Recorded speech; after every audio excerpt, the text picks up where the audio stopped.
So, meron tayong ditong buto ng basil. Magtanim tayo ng konting basil, ano? Kinalkal ko yung, what you call that? I dig all the soil. So, mag-spread lang tayo ng buto. Basil, masarap to sa pesto sauce. You know? Green sauce. Magkakaroon na tayo ng pechay seeds doon. So, nag-spread ako ng buto ng basil. At saka, I'm thinking maglalagay din ako ng celery.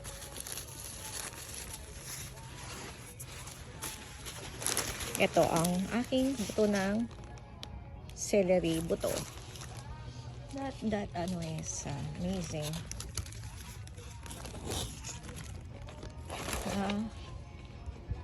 Ang hirap gumawa ng isang kamay.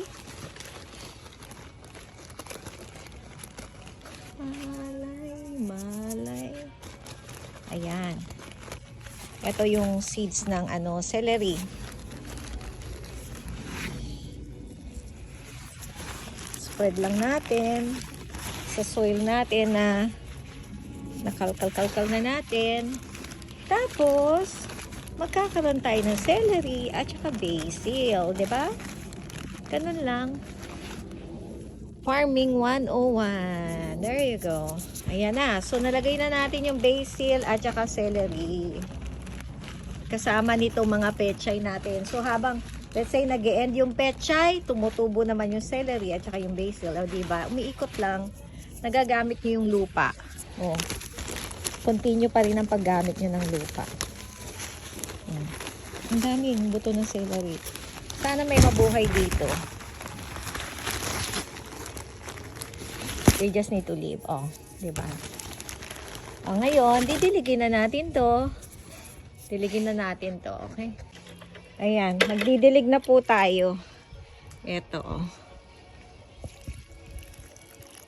Ang hirap. Mag-video, magdilig. So, kung itatanong nyo kung what do I use to water my garden, I use a special, I use my special, it's chicken manure with grow. I put grow for them to grow. It's chicken manure with water and grow to make it grow. Okay.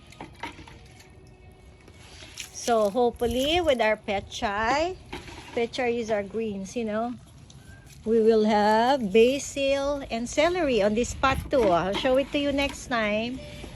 You will see. So nice, ha? Ngayon naman, nilinis ko tong bell peppers. Oh. Nakabaksak yan lahat kanina, tapos puro damo. Parang ganyan. So, nilinis ko na siya. Tinanggal ko na yung mga damo na ganito. At kita nyo yung kuko ko. Nasira na yung gloves ko. Yung manicure ko. Ay. So, nilinis ko na siya. Pero nakaangat yung aking bell peppers. Meron akong 3 malalaki. Kita nyo yan.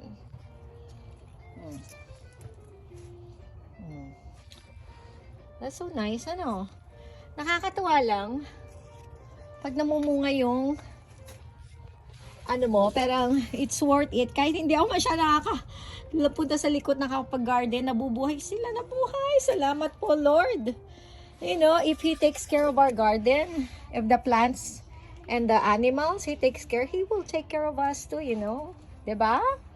It's true. It's very true. So, ayan, nakita nyo yung bell peppers. Kanina nakita nyo yung pechay. So, alam nyo na kung anong ginagawa ko ngayong weekend, Okay. Now, ito, sa labas siya ng bahay dati. I need to rehab. Oh, monstera kung pagkalaki-laki. Look at that big leaf. Oh, ang laki-laki niya. Halos kasing laki ko siya. I need to rehab. So, una, I'll cut some of the leaves. Oh, even yung kasama niya na ano, variegated na mamatay. Oh, i-rehab natin to. I-rehab ko to ngayon. So, dami kong ginagawang garden ngayon eh. Oh, show you part of my tent. Mga hoya ko. See, compacta. That's Lisa. Look at that. So yeah, mga hoya. All that. Ito po ang aking tent. Kita niyo yung kung magulo kong tent. Ito mga niripat ko yan. Oh, buhay na yung mga yan. Ibebenta ko na yan pag anong mabubuhay na sila. Yung iba, rehab. Dito po ako nagre-rehab sa loob ng tent ko. Yan. Okay, let me do my work now.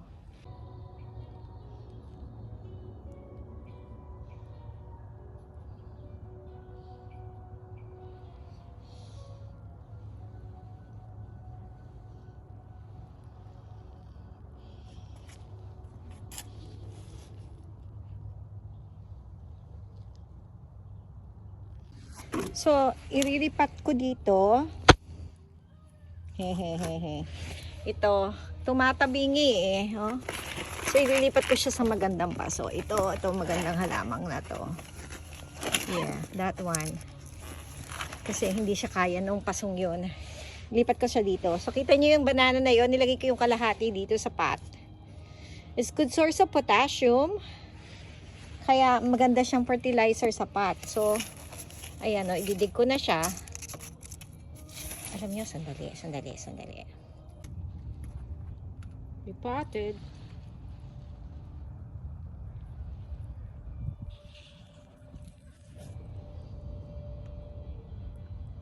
So beautiful.